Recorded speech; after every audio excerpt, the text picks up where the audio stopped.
Volkovan ohjelma ja hänellä vuorossa keilat. Sergikova on siis tuossa eilisen tulosluettelon siellä 9 heti Suomen Katja Volkovan jälkeen. Kyllä, ja he tuolla Rion Testamentissä huhtikuussa sitten ramppailevatkin molemmat tuosta olympiapaikasta.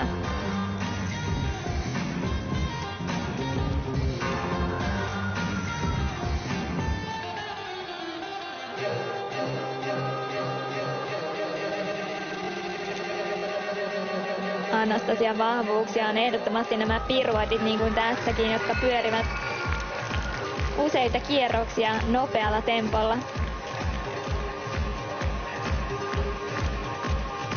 Hän on myös hyvin ilmeikäs, pirteä voimistelija.